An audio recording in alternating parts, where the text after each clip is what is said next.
Hello, everybody. Thank you again for joining us for another podcast from beautiful British Columbia with myself, John Brink, on the Brink. And I have a fantastic guest today. His name is Jim Good. And Jim is a unique individual that has a hobby that developed into something much more than a hobby. And today he's going to tell us all about it in this particular podcast. And so Jim is lives in Prince George.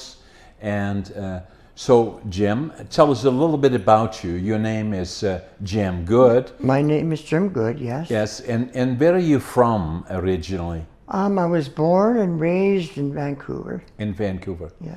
Yes, and then you had a hobby in particular. When you grew up, what did you want to do as a profession?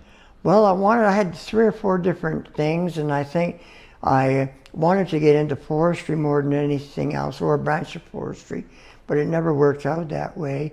But as a result of being close to nature and loving plants and music, I started collecting samples, going camping with my parents. And it all started at Cultus Lake near Vancouver. So you collected samples. What were the samples about? There was native trees and wildflowers found in that area, which the Douglas fir, cedar, hemlock, vine maple, Yeah. and so on. So was your love for nature, and then what did you do? How old were you then when you started this? I was 6 and 7 years old. 16, 17 No, years 6, old? 6 and 7. 6 and 7 Yes. years old. Single digit range. Yeah, and so what did you do with the samples that you found? I pressed them on tape, which my mom showed me to do, put them in the pages of a book, and I wrote the names down. And later on, she gave me a book on native trees of Canada. And I think I was about 8 or 9 at the time. I started studying it, and I noted the Latin names. I was old enough to understand how important the Latin names are for all plants, all trees and that. So after that, I started putting the Latin names, as well as the common names, on the samples I had pressed. So all plants that we have here in Canada have English names or Canadian names, Yeah, common names. common names, Yeah. and then also have a Latin name, and the Latin names indicate the family. The Latin name is used worldwide for that particular plant, and that applies to wildlife as well. Yeah. But you go to different countries, if they telling about the same tree, say, they can have them under many, many different names, but the Latin name is the one name that separates them. Now, the people that do this, as a hobby, for you it was a hobby, but was kind of unique to do it at this age already, 6 to 7 years old, and then go through the identifying them, then finding the Latin name that applied to it, and then collecting them. And where did it go from there? Well, as I got a little older, I got a bike. I was in my early teens, I guess, 13, 14 years old.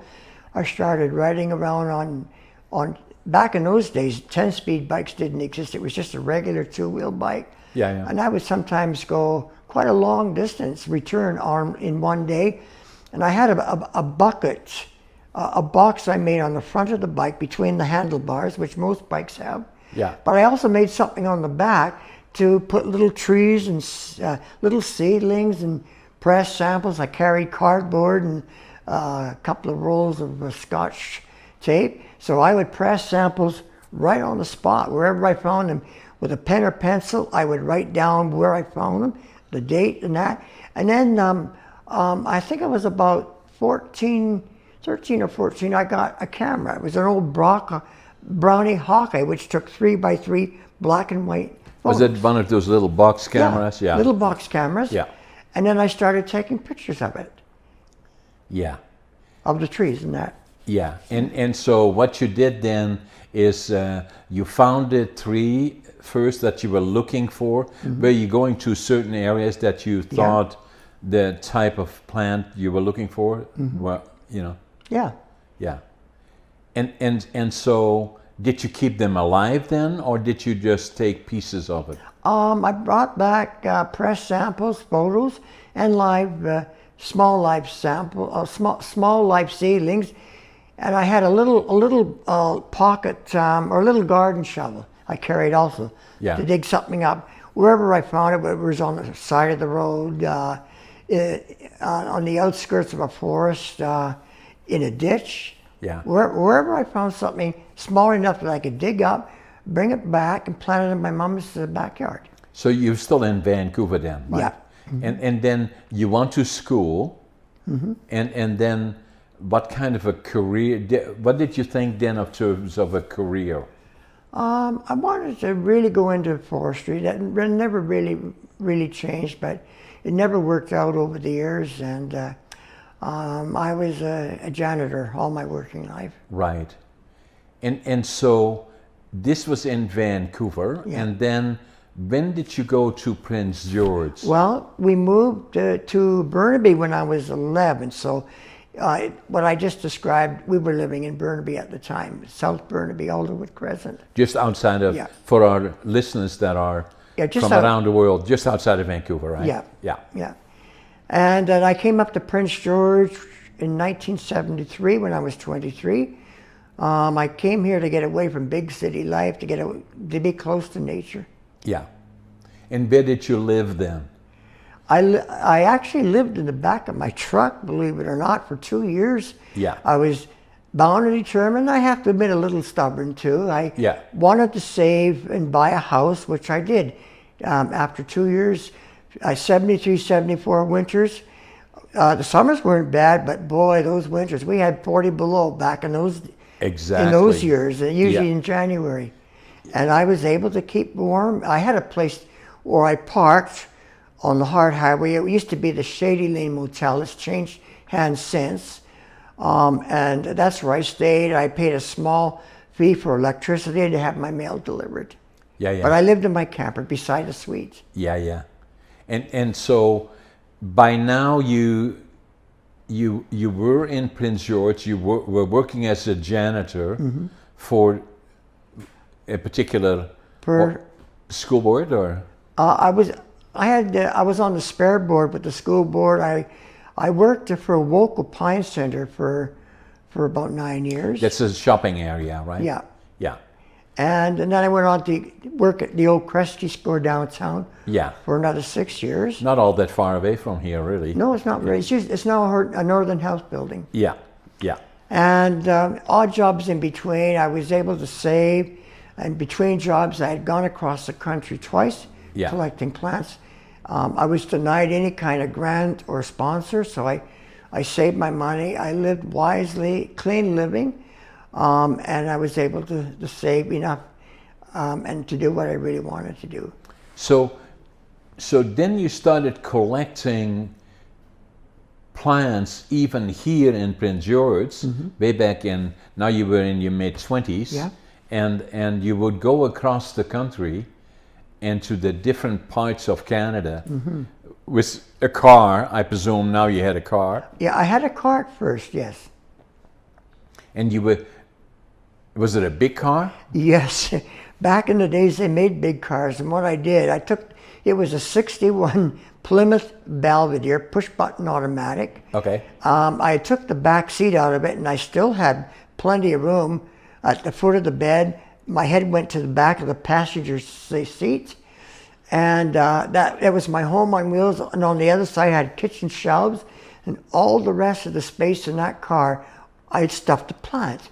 And I started collecting plants when I was still going east, and this is in the summer of 1969. In 1969, now you were 20-ish? How old were you then? I was 19. 19. And already you went across Canada. And with the idea of collecting plants from right across Canada. Right across the country. In all the different areas. Yeah. So Why? My love for nature, I've always loved to travel, and I still do. But I always wanted to bring back, you might say, a souvenir from all the places I visited. Right. I stopped in every town, whether it be a small prairie town or a large metro city back then. Yeah. Record stores were everywhere. I'd buy a record, inscribe the date on it, the date, town, city, province, territory, whatever. And that was also a keepsake of my visit to that particular place. A record meaning? A 45, a vinyl. A music record? Music, yeah. Yeah, because that's another part about you, and we'll talk about that a little bit later, is because you were a DJ, a disc jockey, and we'll get into that a little bit further. So you collected a record player from a record store. So how far east did you go? I went into the Maritimes the first time around. I didn't quite make it to Newfoundland, but I was in the Maritimes, and I was on the road for about, I'd say, over 3 months between jobs. And then I went the second time with my wife and daughter in the early 90s, not right across. Early 90s? Early 1993. Yeah. In a truck and camper. We went all the way to both Newfoundland and Labrador. And again, collecting plants. More, yeah. Now, by now, were you still living here in Prince George? Yeah. Did you now found a house?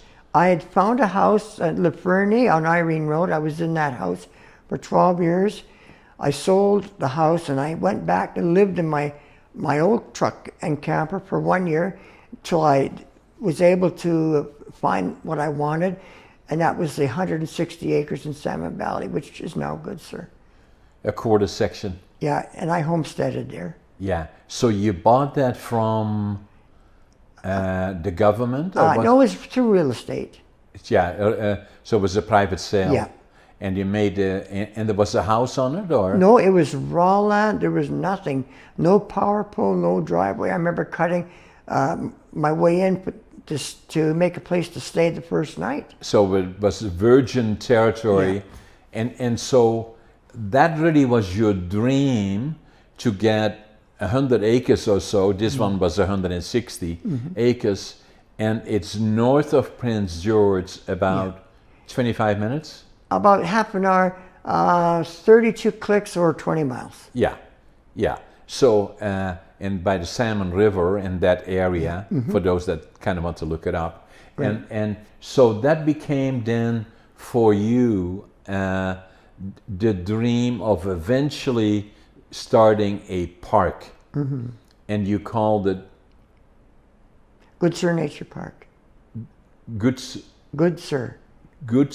Nature Park. Yeah. That is the name as you have it on your shirt. Yes, exactly. It's Goodsir Nature Park. And that's where you then could put all the trees and all the plants that you had collected.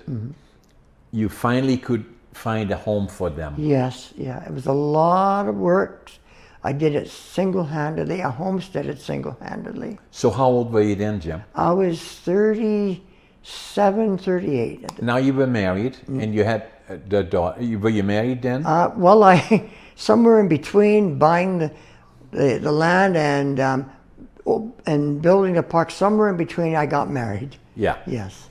And so so then you're married, and then you got a daughter. Yeah. And so that changed life somewhat for you.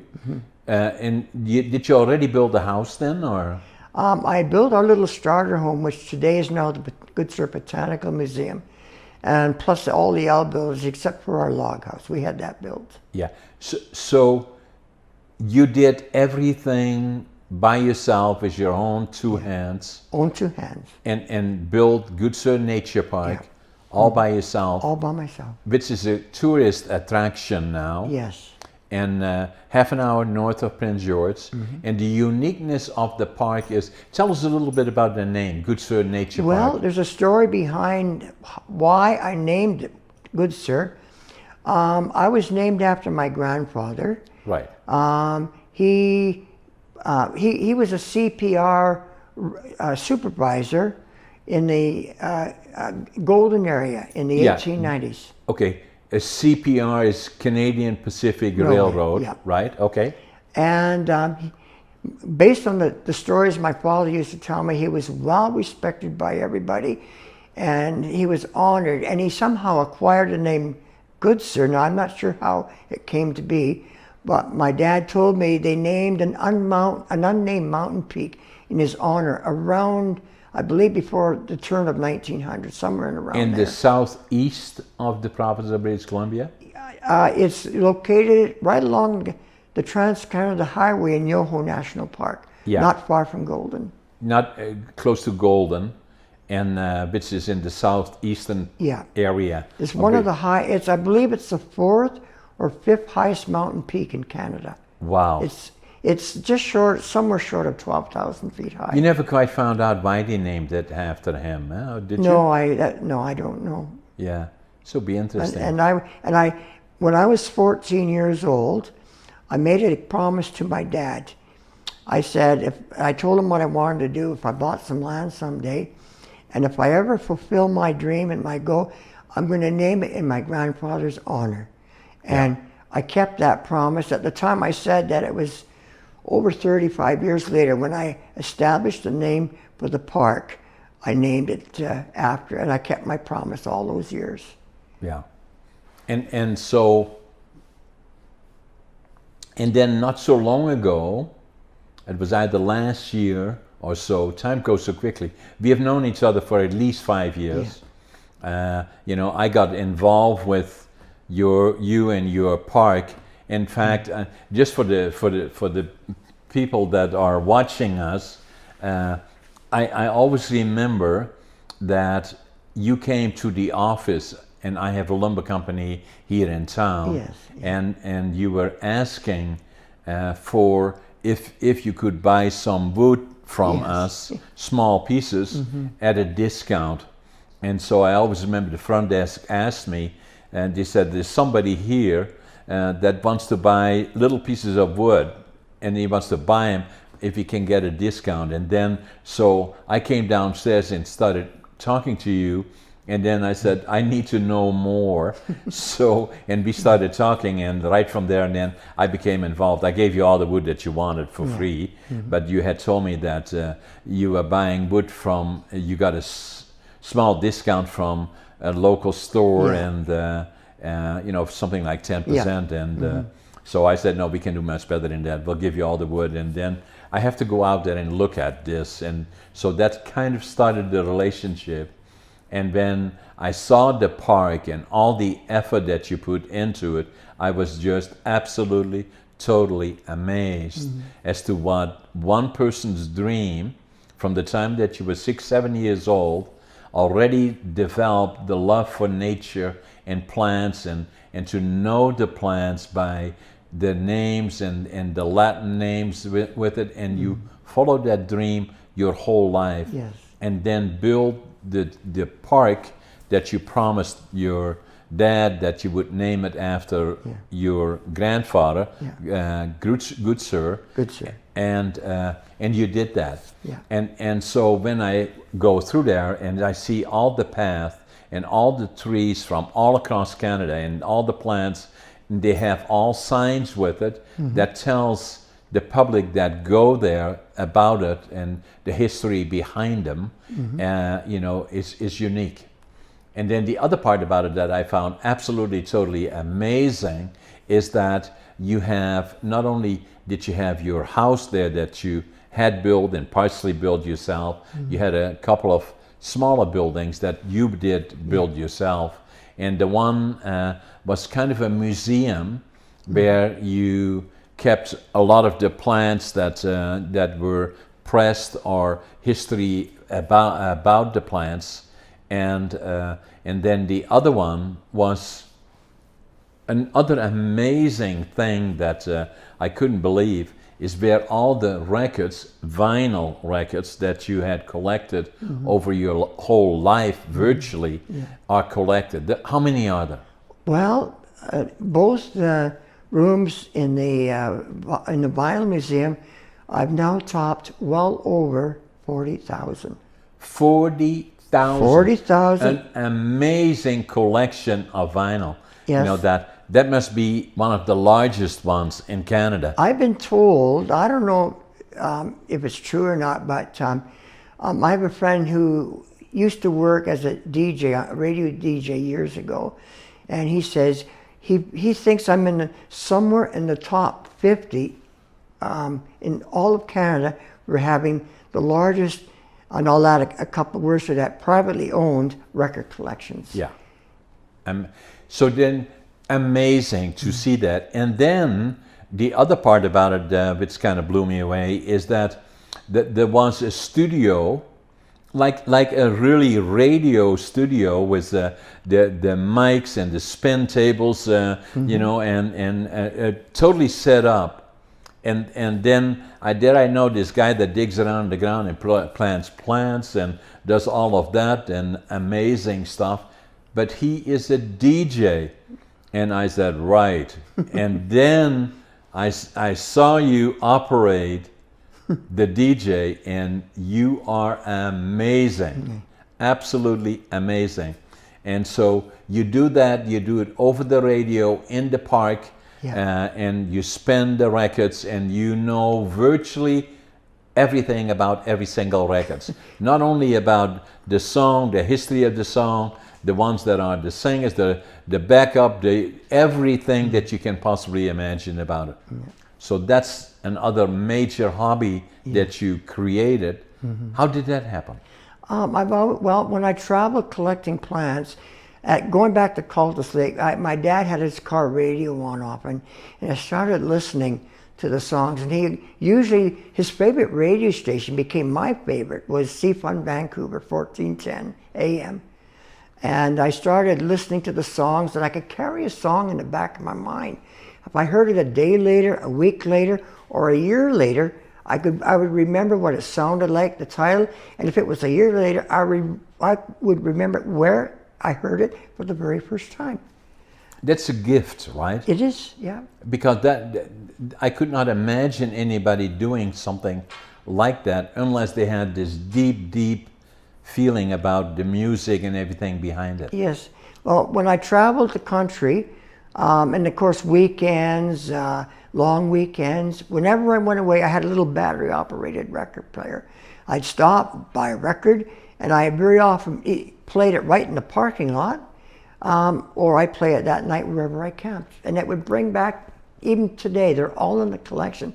I play a certain song, and I remember playing that record in a shopping mall outside of Winnipeg, something like that. Yeah. And in the parking lot. Amazing. And they're all in pristine condition. Yeah. You know, and you know, so I've heard you spin the radio, and then at the same time, obviously in our relationship, which has been knowing each other for about 5 years, we had you perform with some of the radio stations here and some of the places here, you know, to try out or to showcase your ability to, which is totally very professional and absolutely amazing. And especially in combination with the Goodsir Nature Park, which is everything opposite from what it is on the music, because the music crosses everything, rock and roll and you name it, it's all there, you know, so that's such a unique combination. So then, you know, so you build the Goodsir Nature Park, you have it open for a big part of the year, save and except during the coldest part of the winter, probably. Yeah, it's open year-round now. Year-round, yeah. And so people can come down. Is there an interest fee that? The park is strictly by donation. I'll never have a fixed fee or a family rate, nothing like that. Everybody's welcome at Goodsir, whether they donate or whether they don't. Everybody gets the same royal, old-fashioned welcome, and I'm very strict on that too. I'm self-disciplined in many ways, and I try to greet people. I'm there most of the time. I try to go out, unless I have many people coming at once. I try to greet people on a one-to-one basis, introduce myself. Welcome to Goodsir. My name's Jim. I'm the park host. and I'm almost always wearing one of these T-shirts. Yeah, yeah. And I asked them where they're from, and we touch base that way. And I briefly tell them what the park has to offer, and it goes from there. Yeah. Amazing. And so, has it been financially rewarding, or is it a challenge? It's a challenge. I get very, very, very little overall speaking in any given year. I've had a few good donations, but they're far and few between. I often get loose change in the box, or maybe a $5 bill, but it always adds up. I'd rather have a box full of loose change than nothing at all. And some people don't put anything, but they're still equally as welcome. Yeah. And then obviously with Brink, we have kind of been a bit of a help as well, Yeah. right? Yeah, it's been wonderful. Yes. Yeah. And then you know, you had some health issues here in the last number of years. In fact, with your heart in particular, and you've been in the hospital in Vancouver a couple of times, nearly died. Yes. And kind of they pulled you away from the edge a couple of times, right? Yeah, 3.5 years ago, I didn't know what it was at first. Something wrong inside, and I knew it wasn't a head cold.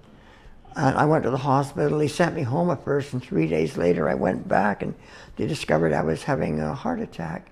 Oof. So I ended up having 2 heart attacks, and I was admitted right away. They found out, yes, it's your heart. And it was a year or something later. I struggled. I was so weak. I could barely stand up straight. I couldn't speak properly, and I went to Vancouver's, and I had quadruple bypass open heart surgery. Whoa. And what they didn't tell me, and it's pretty good that I didn't know ahead of time, I had about a 50-50 chance of survival. 50-50? 50-50. Yeah. That's what they told my wife afterwards. Yeah. I was supposed to have been knocked out for about 8 hours, but I was in the twilight zone for about 21 hours. Yeah. And I think they brought extra staff in. This is at St. Paul's, Vancouver. Yeah. And, this is a great hospital, really. Yes, yeah. it is. But I've always been a fighter. I've never been a quitter in more ways than one. And Right. From the grace from the good Lord up above, Right. He saved me. Yeah. Yes. And did you have to go back afterwards? I went back quite a few times for heart schedules, monitors, and stuff like that, as well as the heart function clinic here in Prince George. Yeah. But it kind of has left you still lack this strength really to do what you used to do, right? Yes.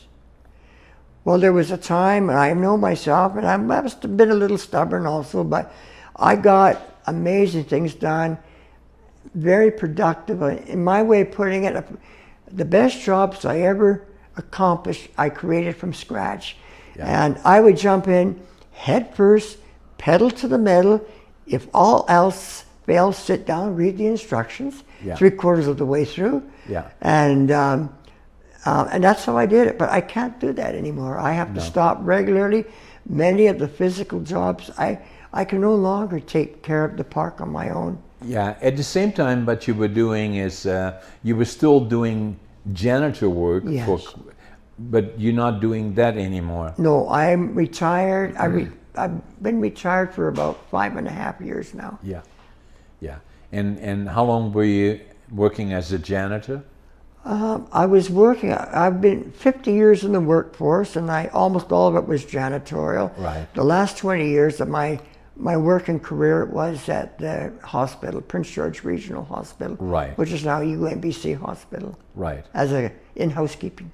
Yeah, and so if I look at it now, this amazing, the Goodsir Nature Park, which is unique in Prince George, and it's an attraction that for families and everybody else you must see and enjoy.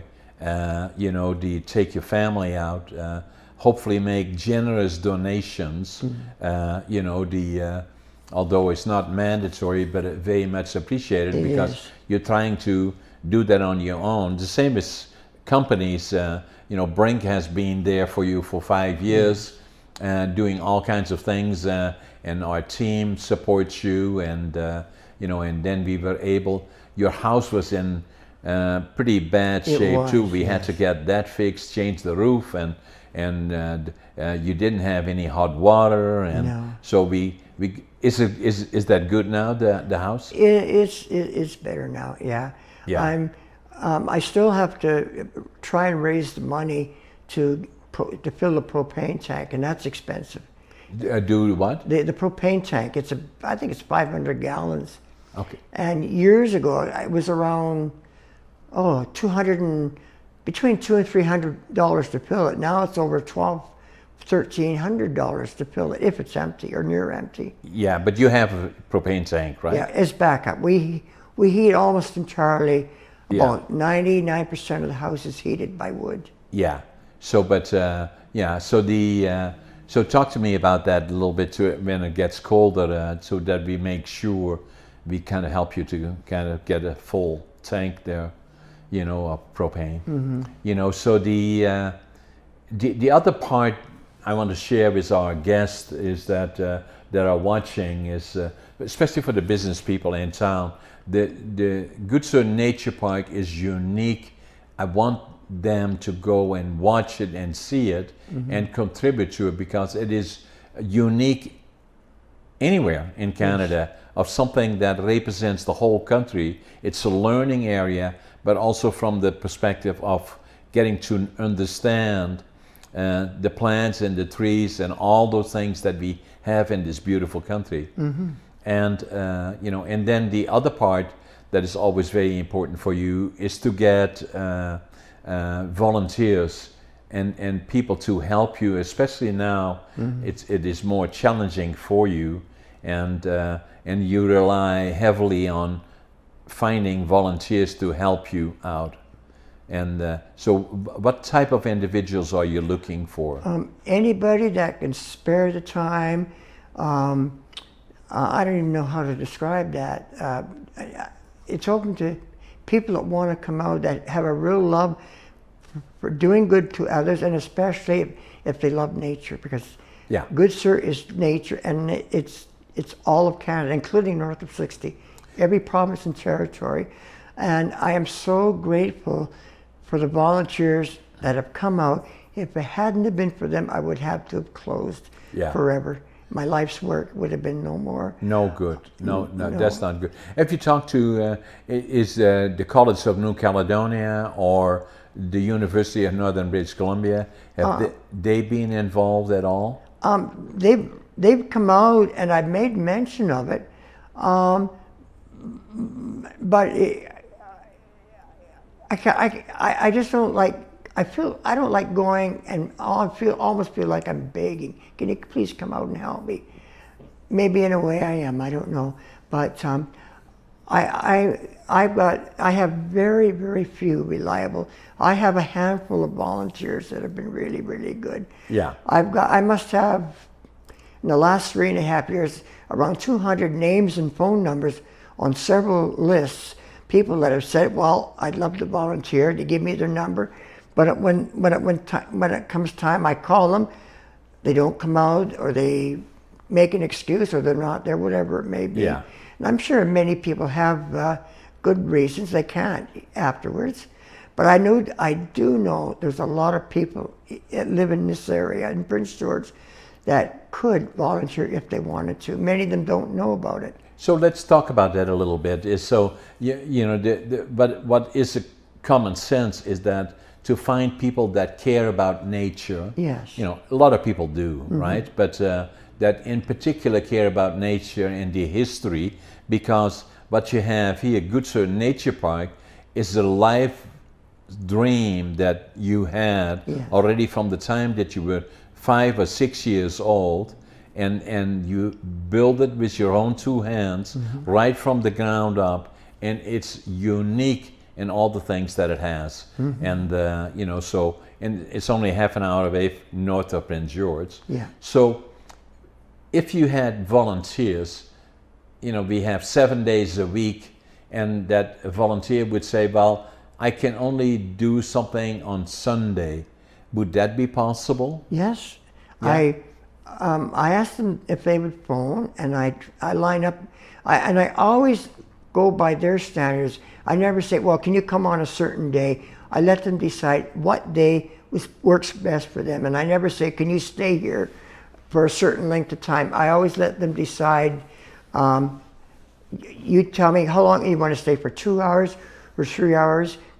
Come whenever you want. I don't set a certain time. I give them that freedom because I know they're making that sacrifice. If it was an employment thing, it would be a lot different. Yeah. But volunteers, I let them pick and choose, and I often say to them, do what you can. I have a habit of lining up too much work. Ask one of my reliable volunteers, she says, hey, you want me to do all that in one day? And then I say, well, do what you can. I get a little carried away sometimes too. Yeah, but that's fine. But he and the other 2 or 3, they work and they do get a lot done. Yeah. So, and you're still adding to the collection that you have now, or I know that you talked to us about you wanted to change all your signs. Yes. And so we got you materials for that. Yeah. So all the signs, does that mean all the signs on the different plants that you have that you're showcasing? It's replacing the old wooden frame signs. They lasted. That's about the second set of signs in the park's 30-plus year history. Yeah. And many of them were rotting and falling over. Yeah. But the donations were cut way short of buying treated wood back then. Yeah. So I had to requested treated wood. Yeah. And this treated wood will last a lot longer. I may at some point in the future might have to replace all the photocopies, Yeah. which were also reprinted from the masters. Yeah. But not the whole new sign. So it was a huge, huge job. Yeah, I tried to do as many as I could at once, but How far are you? I'm now about 80% done. I've been Nearly working done, eh? about 80% done out of give or take 500 signs. So we got you enough. Enough wood. Yeah, wood, and so so that's very good. Mm-hmm. And how has this summer been so far with COVID? Did you get affected by it in terms of people coming to the park? The cold? Yeah. No, it doesn't affect. They're laminated. All the copies are laminated. No, I'm talking about COVID-19. Oh, the COVID, Yeah. COVID-19. Yes, Yeah. It's affected the attendance. I've had school groups that have canceled that would have come out. I did get a few out before the end of June. Do you require masks? I was pretty firm, and I had a sign at the end of the driveway. COVID guidelines must be followed here. Yeah. People, if they came through the 2 museums, they had to wear a mask. Yeah. But they didn't have to wear a mask on the trails. Okay. But I also had a sign at the park entrance. Please yield to other people due to COVID that are also in the park. To keep space. Give them space, in other words. And then if they walk in the park, that's not a problem. If they go in the museum or in the music museum, then they have to wear mask. They have to wear a mask. That's temporarily lifted by now. Yeah. So if you kind of look forward now, Jim, you're getting older, and so how do you visualize going forward? What you have to start planning towards the future in terms of, this should not be lost, right? Mm-hmm. It should be, exist in perpetuity, going forward, like the life work that you did, so how do you visualize it will go from here on forward? Well, there's several categories to that question. One is, it's a big question mark right now. What's going to happen? Who's going to get the park when I'm gone? It would be my last will and testament that the park, I want to donate it to all the people of Canada. Right. and to this beautiful country where I was born and Right. raised and loved. Right. It's not only my life story, but it's the story of Canada. Yeah. Yeah. Of all the years I traveled, memories galore, memories through music, memories through collecting plants. Didn't you write a book about it? I wrote my autobiography. And is it available? No, I'm hoping someday to get it published. Yeah. And this may sound crazy, but there's even been suggestions about turning it into a motion picture someday based on a true story. No Yeah, why one's done not? what I've done in Canada. Yeah. It's one of a kind. Yeah. I don't know if that'll ever happen, but it's a nice thought. Yeah. I've written an autobiography. Have you seen Yes. mine? Did you read it? I've written parts, but my wife has probably read more than me. Yeah. Yes. So now the other thing that happened here, eventful time was that the celebration of your anniversary, and that was how many years? Over 2 years ago, we celebrated the park's 30th anniversary. The 30th anniversary of the park. Yes. And you already had that planned when you started, because at the time that you started, you wrote A declaration? a declaration, and you then plan to reread it again in front of the public that was there again 30 years later. Well, I remember the day. It was an evening. It was the June 21st, 1989. It was witnessed by 4 people who are long gone now. There's a flagpole right beside the Plant Museum. That flagpole is where I stood 30 years ago and read the original declaration. 30 years later, for the 30th, I had I estimate 60 to 70 people were there. And I reread the original declaration from that exact pinpoint spot, right beside that flagpole. Yeah, I was Plus an there. update. Yes, I know you were. Yeah, Yes. yeah. So it was amazing, in particular, that you already knew that you had saved it for this particular moment in history, and then to see that it became from virgin lands. There was nothing there. You had to make your way into it from the Yes. road and cut a path even to kind of wander through it. And then 30 years later, you have this amazing, amazing park. Very, very amazing. So, and it must give you a sense of, satisfaction Yes. that you put it together. And so now the key is to make sure that it continues even beyond you. Yeah. You know? I do know for a fact, and it's a big if also, if the trees survive the natural elements such as fire or anything like that, or disease, if they defy man's ways of the world, some of those trees could live hundreds of years, literally hundreds of years. Yeah. I'm not just talking 100 or 200. No. Ponderosa pine, 400 years. Limber pine, 800 to 900 years. Some cedars could live up to 1,000 years, right where they are today. And I want this to be preserved forever. Yeah. For all future generations. And that comes from the heart. Yeah, but it needs attention. It needs attention. But all the hard work has been done, so it just needs a sense of maintenance. And so it is a treasure that should be preserved. And I can't do the maintenance anymore. I can do very little because of my heart. I'm learning how to, at my age, I'm 71, I'm learning how to live life all over again because of my heart is not the same. I don't have the strength.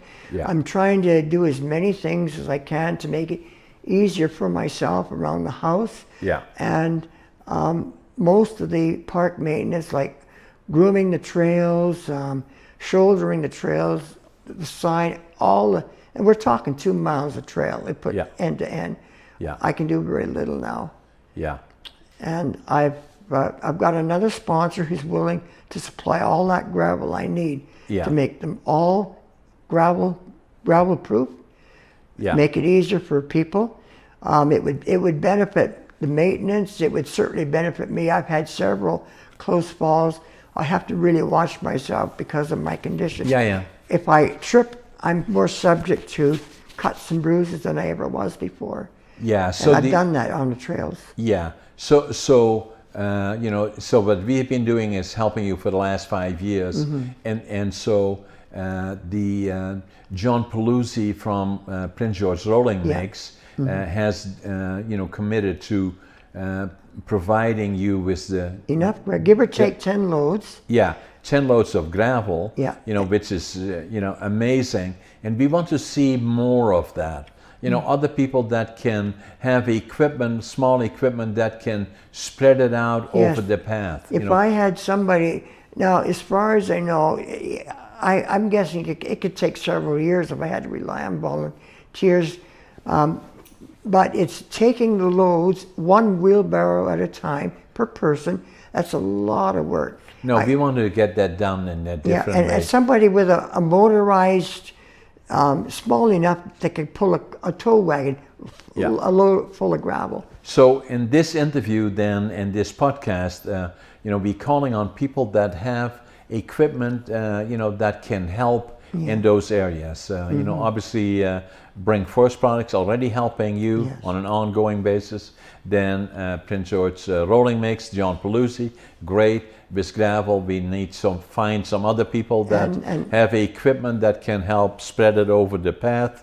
And then we have to start looking toward what else can we do to make your job easier, and preferably get a right-hand person that may have to get paid some, that somebody can help donate, and that it can be there every day to help you out. And so we will start looking for that as well.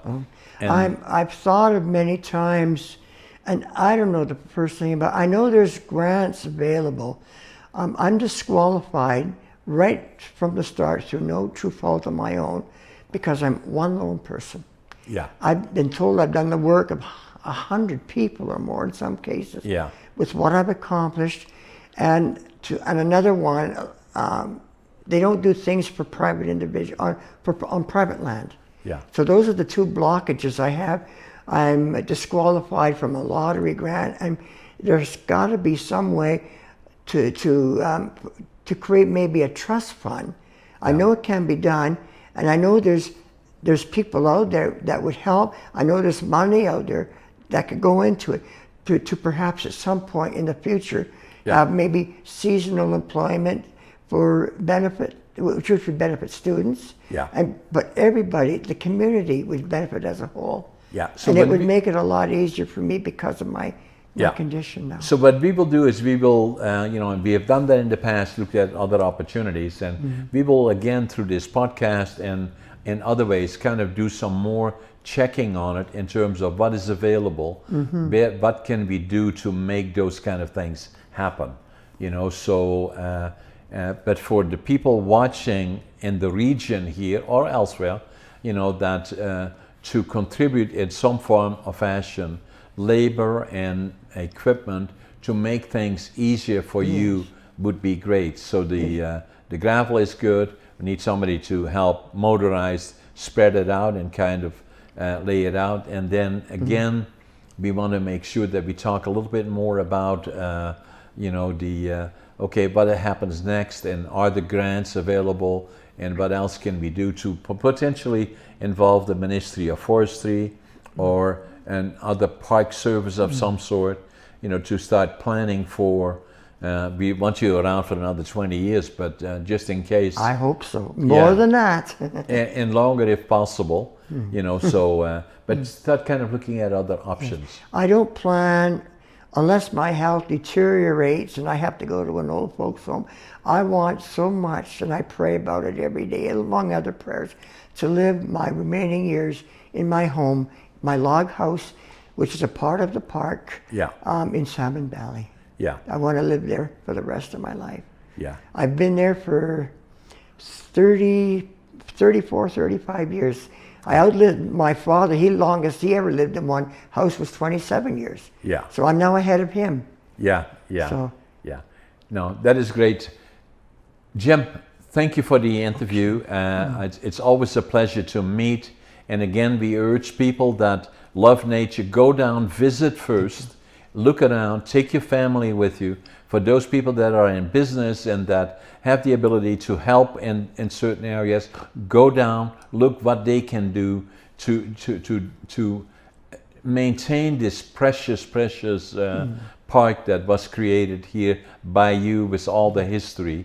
And I urge them to go out, talk to you about it, even talk to us about it. Brink Forest Products, John Brink, you know, that we are friends and we are close to you in terms of trying to make sure that all your dreams can come through. So the other thing that we wanted to do is that, so something that was very important, so I brought this box, and what we did is we got specially these shirts made for you, and on the back, and so we got different colors. It's about, I think, $500 worth of shirts in different colors. We even have some here for some of the ladies that would like these, and these are again the same. okay. And then we also have these black ones, very special. Yes. And so we bought those for you, and you can take those with you today, and then use them as you see fit. And again, I appreciate you being on my podcast, and we wish you well, and we look forward to visiting again. Okay, well, thank you very much, John. It was an honor to be here. Nice having you. Okay. Thank you.